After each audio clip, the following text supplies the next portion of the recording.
If you ever are in West Lafayette, Indiana, visiting Purdue University, make sure you stop by AJ's off Vine Street for some good food and drinks, night or day. I am so happy to have Scott Horton on the podcast. Scott, let's get started with a question that is on my mind. Um, why should a young person kind of lean in a libertarian direction? Oh, good way to start. I'll tell you, the thing is, libertarianism is essentially just the full unified field theory of liberty, right? So, um, your most basic Americanism has it that it is self-evident truth that everybody is born free and they have these natural rights and they institute government as their security force to protect their rights. And so that makes our system supposedly unique in that instead of being subjects of some sovereign king, divine, who's ordained by the divine right of Solomon's temple, and you turn around and say the chant three times or some kind of thing, where no, the people are, we each have that divine right of kingdom over our own lives, and we institute a republic for our own good, and we have the right to alter it or abolish it in order to serve our interests and primarily to protect our liberty. That's the Declaration of Independence. The libertarians, we're just the ones who stay like that and don't change. Whereas, from my point of view, anything to the left or right is essentially a deviation from real Americanism, which is that liberty is the most important political principle. It doesn't mean necessarily it has to be your highest principle. For obviously, for religious people, their religion is their highest principle. But when it comes to how we operate our civil regime, freedom is what it's supposed to be all about. And the libertarians, we're the ones who are good on everything. We're good on personal freedom. We're good on economic freedom. We're good on peace. We're good on hard money, real economics, not a bunch of self-serving junk that's pushed by the regime because, of course, they need excuses to tax and spend and serve their special interests. You know, libertarians, what I like about libertarianism, what's fun about libertarianism, I guess, to me, is how surprising it is to liberals and conservatives when someone explains it to them right. For like a liberal to understand that libertarians, we're not just apologists for big business. If a bank fails, good. It must have deserved to because of the bad choices its leaders made in the marketplace, and those are the breaks. We're not for welfare for rich people just as well. And maybe we're even opposed to welfare for rich people even more than we're opposed to welfare for anybody else. But when our government is bailing out bankers and then the executives are getting bonuses, there's nobody more opposed to that than us. It's not any particular corporation whose interests we serve. We favor the process of having a free market, which includes loss along with gain. And so, um, and we're sincere about that. It's the same reason that liberals and leftists, I think, often would be surprised to find out how anti-war we are and how avowedly anti-imperialist we are. To a leftist, imperialism is just capitalism with a government. And hey, they're not entirely wrong about that, but that's why we want to absolutely restrict the power of the government. What are you going to do? Get rid of capitalism and starve to death? No, it's government that's the problem. If you let, yes, it's true. If you let United Fruit or Lockheed Martin or Chase Bank or Israel or whoever have access to your regime, and it has a military force worth bribing and using, then they will do that. And that's why Washington today is an imperial court rather than the capital of anything like a constitutional republic at all. That's why no matter what any president wants, what we get, as Tom Wood says, you always get John McCain, but that's because that's the special interests in the president's ear and holding his arm behind his back and making the president do what they want him to do at the expense of us and at the expense of the rest of the world. We can't have free and open trade. did you know that there's not a single free market capitalist economist, never mind like a hardcore libertarian. There's not a single even like classical capitalist economist of the entire 20th century who said that you have to have a world empire in order to have free trade and open commerce with other nations. That's just not part of it. That's government theory, not capitalist theory, that you have to have this kind of imperialism. This is all essentially rent seeking against the interests of the free people of this country. And then, right wingers, I think, who maybe think that libertarians are just interested in doing drugs or being gay or whatever, that actually we know a lot more about and care a lot more about and can explain a lot more about hard money and property rights and free markets. And for that matter, the right to bear arms and the right of free speech and every other part of things that they are good on and do champion, we champion better. Most right wingers couldn't tell you the difference between our current monetary system and whether we had a real gold standard and what difference that would make for the society to instead of having essentially some government commissar of the interest rate and the cost of money, that we just had a free market in money, the same as everything else. Um, what a difference that would make for the society.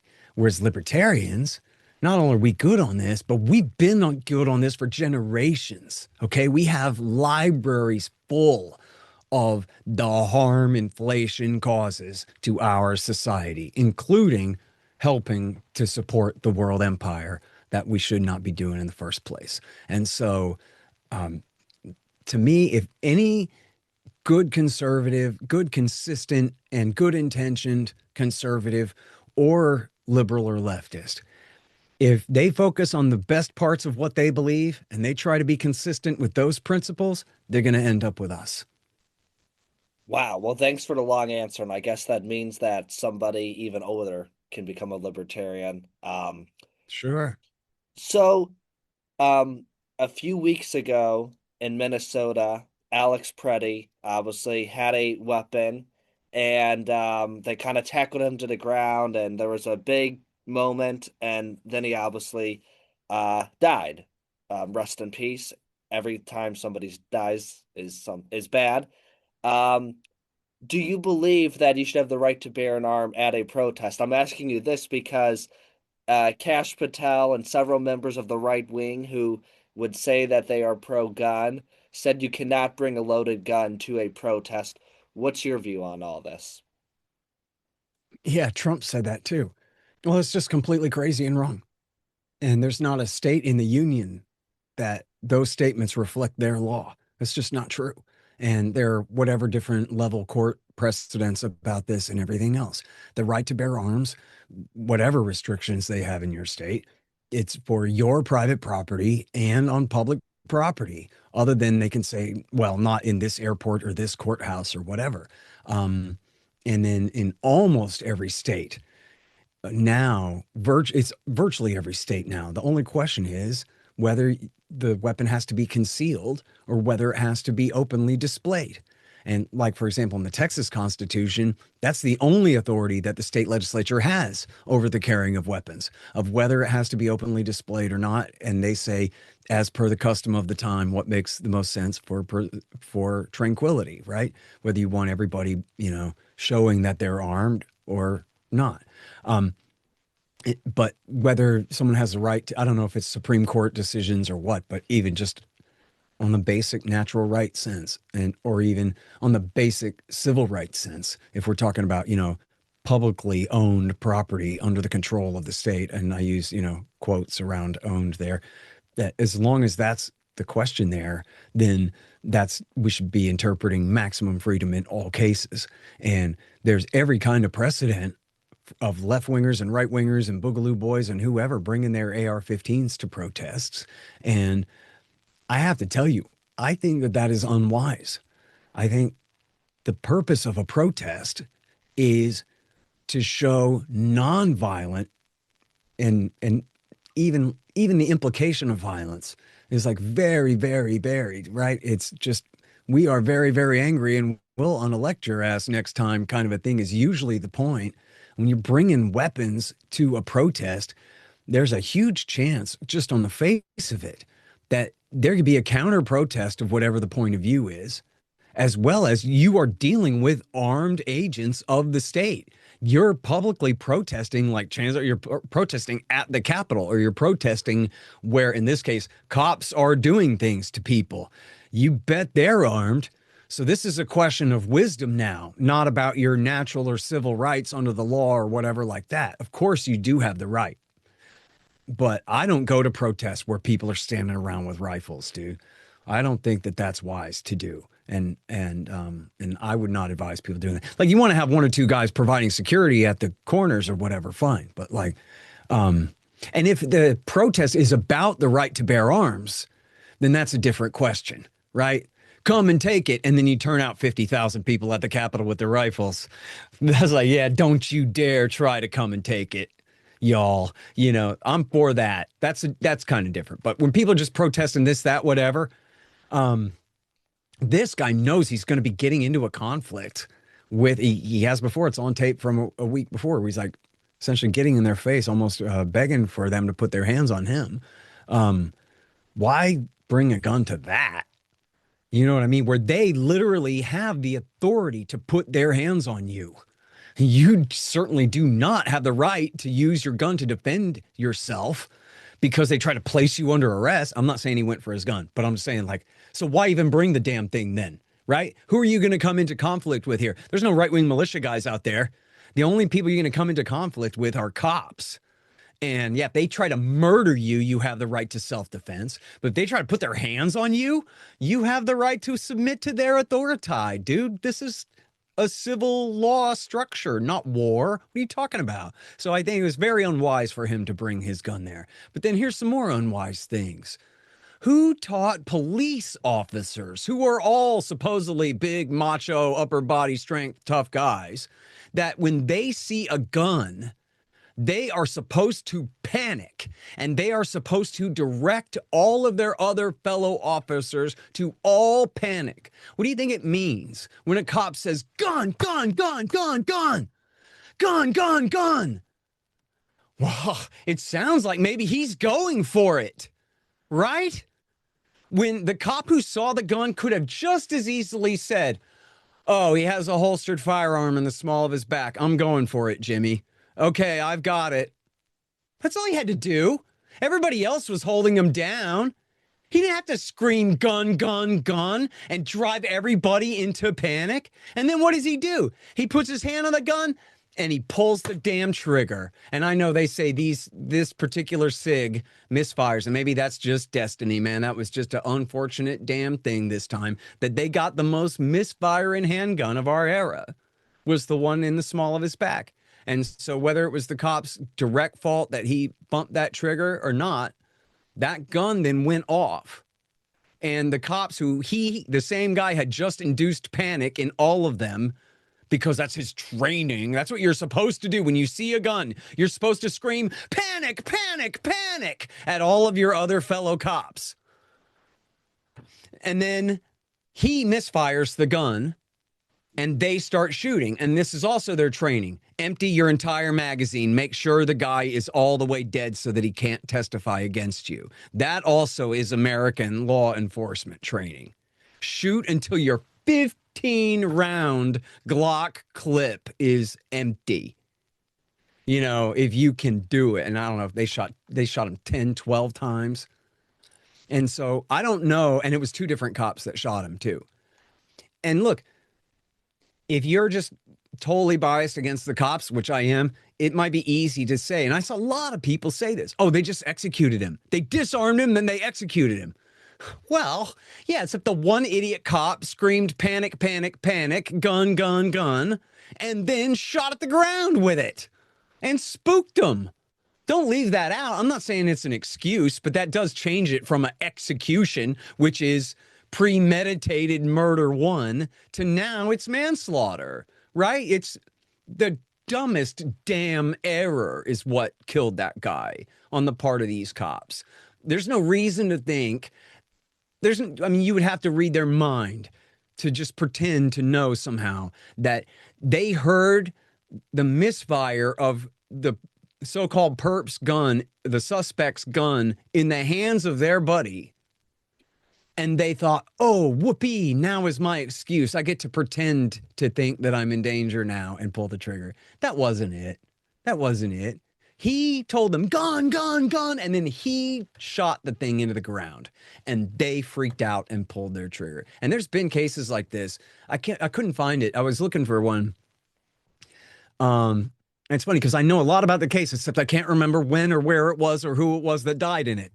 Other than that, I remember it real well.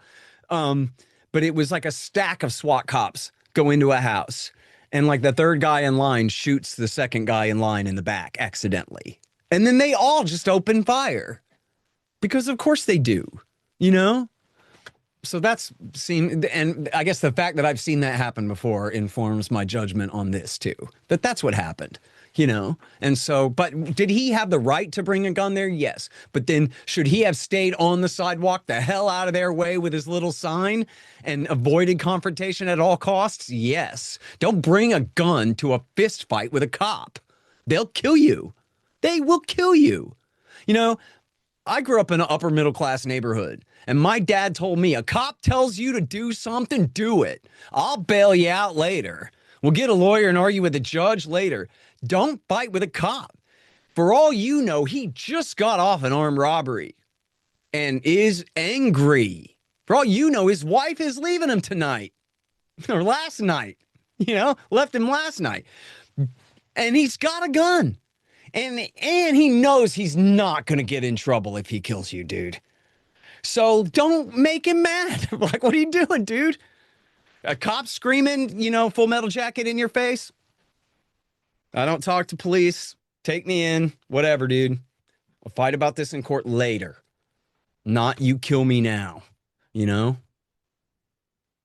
Wow. Well, I appreciate your insight on that. Kind of the last thing I wanted to touch on, and this is a very fun question, I feel like, because we hear about these three countries more than the needs of America, if I'm being honest, is would you say Israel, Ukraine, and Taiwan are three of our greatest allies? Because it seems like we're giving a lot of money to all those nations right now. I'm not going to give my opinion, but I'd like to hear your opinion. Okay, well, the only one of them where we have any interest in their independence is Taiwan, but only because American corporations decided to bankroll the development of their semiconductor industry there when they could have built it in Texas. We already have advanced micro devices in Austin right here anyway. You know, you put Intel or whatever in Israel, like they usually do, I guess. But why do we have to put this stuff on Taiwan? You'd think it was just as a tripwire or just as an excuse for, you know, in the past, future planning for now, to keep America involved, to give us a reason why we have to stay involved, when in fact we really don't. And in fact, if the Americans were to live up to their word and their diplomacy, the best course of action right now would be, hey, maybe yes, move those semiconductor factories to America or somewhere else, but then negotiate a reasonable reunification of China and Taiwan. Right? There's no indication that the party is about to fall in China. America has recognized that Taiwan is part of China for 50 years now. And the Beijing's takeover of Hong Kong has not been paradise. They have lost some freedoms and whatever. But would anybody say that the people of Hong Kong are just completely enslaved under like the Maoist commie starvation boot or whatever from an era past? No. And so if Hong Kong's fate is the worst that Taiwan has to suffer, then good. We should be helping to negotiate that peaceful transition over the next however many years. I don't care. That should be our only legitimate role here whatsoever. What's the alternative? Turn Taiwan into the Donbass? Go ahead and give the Chinese reason to say that, listen, we just have no choice. The Americans give us no choice, but we have to go ahead and intervene now because it'll be worse later, that's the calculation. That's the equation that they drew for Vladimir Putin. You better stop us now, pal, before it's too late. And so he did. And so, would anybody, I mean, that's your comparison. For the people of Taiwan, which would you prefer? Right? And then Israel. Israel's no good nothing to the United States of America. It's nothing but a burden. It's a millstone around our neck. I wouldn't call it an albatross because an albatross was a symbol of good luck before some idiot shot it down. But what has Israel ever done for the United States of America other than helping Obama back Al Qaeda in Syria? But then that was him serving them, wasn't it? Yes, it was, because they hate Hezbollah more, as though I give a damn about that. Multiple choice question here. Who knocked the towers down, Al Qaeda or Hezbollah? Right. Our enemies, not Israel's enemies. Give me a break. And then Iraq War II, that was their doing. That was a huge part of it. Like fully a third of the cause of war was Israel and their agents, the vanguard of the Israel lobby, the neoconservative movement in this country, as well as AIPAC and all the rest, building consensus and funneling the lies into the media for that war and all the rest of it to cause Iraq War II. Same for back in the bin Ladenites in Syria, which is first led to the caliphate 15 years ago and now's led to the new caliphate based out of Damascus this time. Whereas before they just went east into Iraq, which could still happen again. And all of this is at the expense of the interests of the American people and for the narrow special interests of the Israel lobby in the United States. And, you know, their speciality now is to say, hey, whatever it is you're into, yeah, no, that's just like us. We're just like you. That's, oh, you're a skateboarder? We're skateboarders. Oh, you're queer? We're queer. Oh, you're this, you're that, whatever. That's the same thing we are. Oh, you're America first? Well, you can't be America first without Israel too. Well, what? That's not true. That's completely stupid. That's completely contradictory. It's America first or it's Israel instead, because their interests are the opposite of our interests. And, you know, I debated Fred Fleitz, who was like a neoconservative fellow traveler. He worked for John Bolton, who was also a fellow traveler, not a neocon, but very close to them. And Fleitz worked with him in the W. Bush years and all this stuff. He was CIA, DIA, and State Department for 25 years. Now he's at the America First Policy Institute, which was founded by an Israeli settler named Yorazom Hazomi, or something close to that. I don't speak Star Wars name. But anyway, so this Israeli settler founded the America First Policy Institute. And then I debated Fred Fleitz from there. And on the question of America first and Israel first being the same thing, I said, well, geez, he tried that. And then I said, well, I beg to differ on that because it seems like just on the basic level, our enemies are the bin Ladenites, the radical vanguard, sort of Leninist revolutionary political edge of Sunni Islam. And the Israelis' enemies are the Shiites. Iran, their friends in the Alawites and Shiites in Syria in the previous regime, and Hezbollah, of course, the Houthis down in Yemen. But it was the bin Ladenites that knocked our towers down, not Hezbollah. So to me, that seems like a pretty on, off, black, white, up, down kind of issue. What say you, Fred Fleitz? And he didn't want to argue the point at all. He just said, I just want to ask you about your great book about Ukraine. Because he didn't have an answer to why should Americans prioritize helping Al Qaeda at the expense of Hezbollah? There is no answer for that. You would just have to essentially just pull wool over your eyes and go, well, the enemy is radical Islam, and just try to confuse you about who you're even fighting with or talking about. There isn't, if I want to break it down to actually, I don't care at all about Hezbollah, but I do care a lot about Al Qaeda. There's not a Likudnik on this planet who's got an argument against that. They just usually don't have to confront it. Wow. And then what do you think about Ukraine? Do you think we should keep funding Ukraine? Is Ukraine a wonderful ally to us? Do they give us a lot back? No, well, depends on what you mean by us. There are American special interests, multinational corporations like Chevron and Monsanto and Archer Daniels Midland and what's the other big ones right on the tip of my tongue? Cargill. Which ones do you say? BlackRock. They're doing some development over there. Yeah. Yeah, yeah, exactly. They're sort of the overlords of all of these big companies, right? And yeah, so they are absolutely exploiting Ukraine and getting something out of it. But that ain't us. That's just them. And that's what I meant earlier about the difference between the interests of the American people and the special interests who benefit from the American empire. So you might have some right wingers and a lot of liberals who support the empire because it's their favorite interests are being favored. Whereas libertarians, we don't want anyone favored. That is it. And so, absolutely not. That's why we're always opposed, no matter whether it's the liberals or the conservatives in power here. Um, and so, but there are vested interests who have a mind to exploit Ukraine. In fact, there's even an Epstein email where he's talking to, I believe it's Ariane de Rothschild, and talking about opportunities that we can exploit the chaos in Ukraine for our own profit. No surprise there. And so, but what it's really about on a if you zoom out further than those narrow interests, what it's really about is essentially the Pentagon or the empire itself using Ukraine as a cudgel against Russia. And in this case, they thought that they were cute, essentially encouraging Russia into the war. And in fact, as I quote in my book, Provoked, at one point, Vladimir Putin even said, I think they're trying to trap us into this war, but I may have no choice but to go ahead and spring the trap. What else can I do? So he was not naive about this, but thought, well, whatever. Again, I guess I better go now because I'm going to have to go later. And so that was, why he went ahead and launched the war then. And so, but the idea was good because now we'll bog Russia down.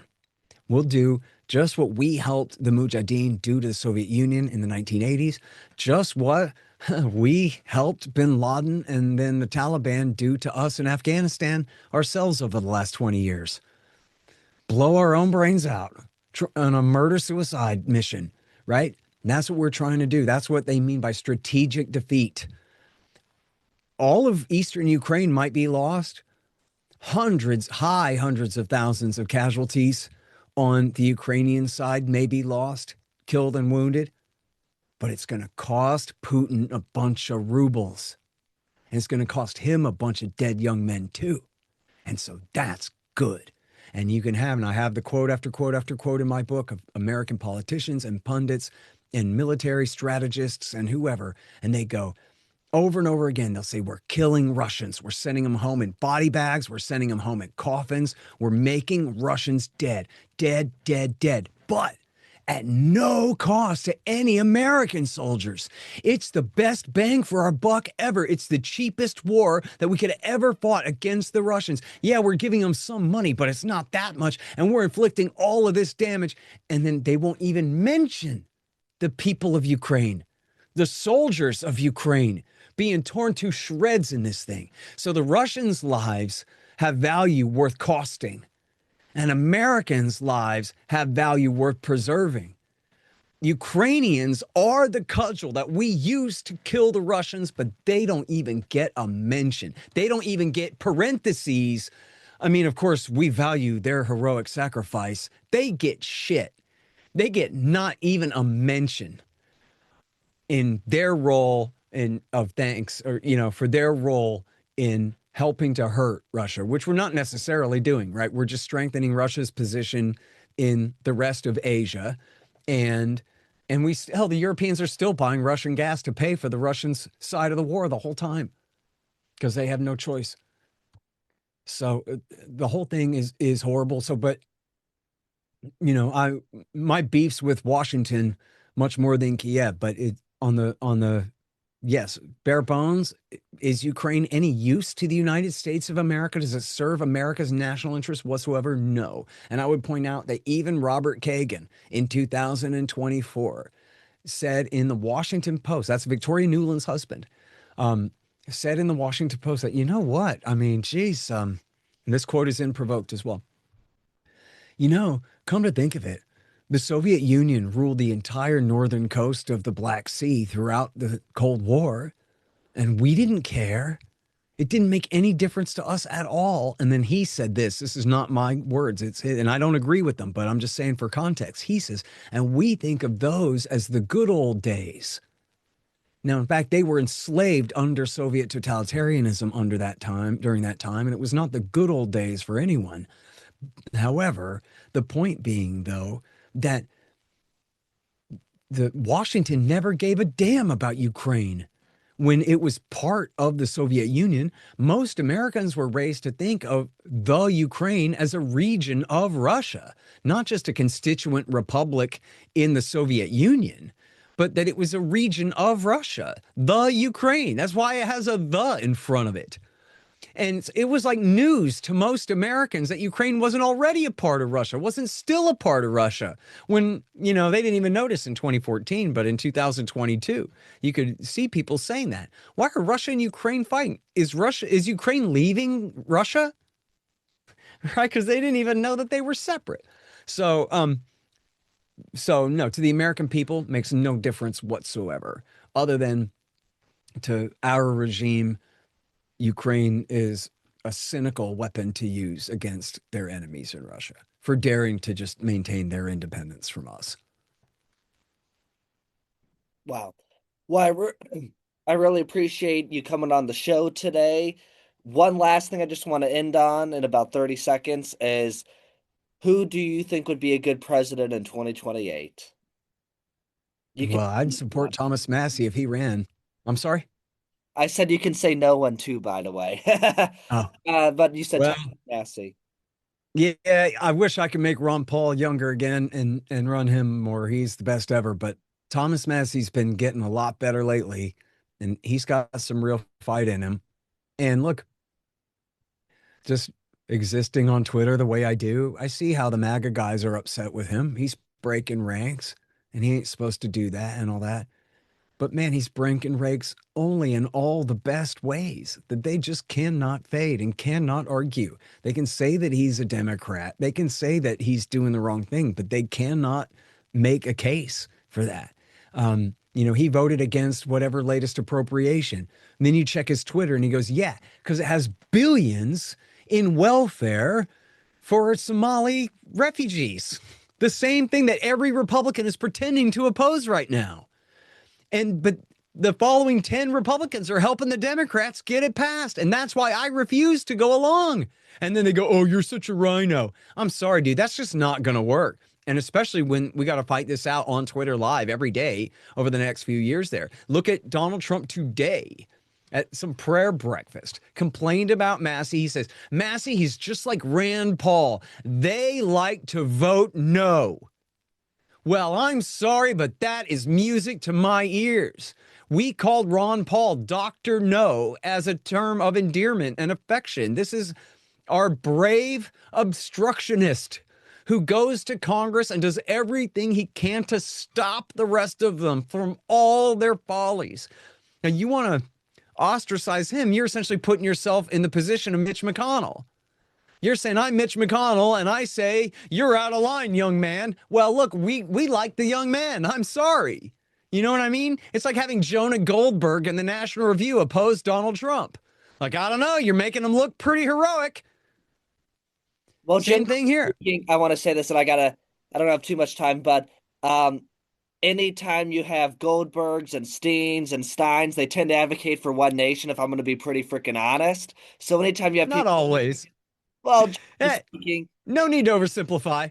But yes, there are some very horrible Goldbergs in the media. That is true. yes. So sorry to go that route, but yeah, anytime they say something about a country in the Middle East, you know what they're supporting. And goes for some other names too out there. But yeah, I'll tell you a funny story about that. I'll tell you a funny story. I debated Mark Dubowitz from the Foundation for Defense of Democracy on the Lex Friedman show. And then after and during that, and sort of semi-famously, the worst of our argument got deleted because it got so heated, and Lex just wanted it to leave that out. But he ended up having me on a couple weeks later to make up for that, so it was okay. But anyway, we had a big fight during the show where Mark Dubowitz called Jim Loeb a vicious anti-Semite. Well, Jim Loeb is Jewish, and he's also a very sweet little old man. And he is not a vicious anything, and he certainly is not an anti-Semite, but he is an expert on the Foundation for Defense of Democracies and all of their heinous crimes on behalf of Israel against the American people, all right. And so it's just the most absurd thing for Dubowitz to try to attack Jim Loeb that way. And so after the interview or the debate was over, we were all standing around on the sidewalk talking, waiting for the Uber to come to take Dubowitz off to the airport. And the Jim Loeb thing got brought up again. And then he says the same thing about JJ Goldberg. And I bring up JJ. I don't know if you've ever heard of him. This is not Jonah Goldberg, and this is not Jeffrey Goldberg, and this is not Michelle Goldberg. This is JJ Goldberg from the Jewish Daily Forward. Okay. And JJ Goldberg had written this thing in the Jewish Daily Forward explaining the split between Netanyahu and Sharon on Iraq and how Netanyahu wanted Iraq more than Sharon did. Sharon was more concerned with Iran and had to kind of be brought around to, look, W. Bush wants to go to Baghdad. Let's just do this and we'll get to Tehran later if we can, kind of thing. And Sharon did get on board for that, and his men did push for the war. But J.J. Goldberg's point being that the Likudniks in America were closer to Netanyahu than to Sharon. And so Wolfowitz and Wormser and all these guys, they were close to the Netanyahu faction. And he was much more of an Iraq hawk.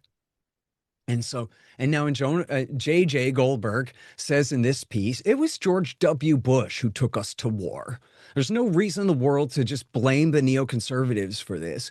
They were the third rank, okay? But Powell and Rice and Tenet and Cheney and Rumsfeld, none of them are Jews, and none of them are former Trotskyites. And some of them are not even that concerned with Zionism. And they were the principals who took us to war. And that is worth pointing out and emphasizing, and I agree with that. And so J.J. Goldberg is saying, listen, don't oversimplify it and just blame the neoconservatives for the war. But if you do, don't get it all twisted the way they say, no, because Ariel Sharon didn't want to attack Iraq. Well, he did. At first, he urged Bush to hit Iran instead. But when he realized that wasn't going to work, of course, he got on board for the thing.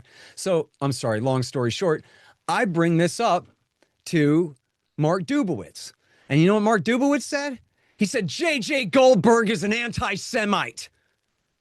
J.J. Goldberg hates Jews. J.J. Goldberg, him and that Jim Loeb, they're vicious anti-Semitic liars. Which is, of course, on the face of it, as absurd a statement as someone could make. But it goes to show who's in and who's out of the group. And it's not whether you believe in the Torah or not. It's whether you believe in the regime in Tel Aviv or not. That's what it's about. Right. And so if Jim Loeb and J.J. Goldberg can be vicious anti-Semites, then let's us not be, you know? Yeah, no, you're totally right. Well, Scott, I appreciate you coming on the show today. Thank you so much. What's your X account again? Just at Scott Horton Show. Appreciate it. Well, thank you so much, Scott. Absolutely. Thank you.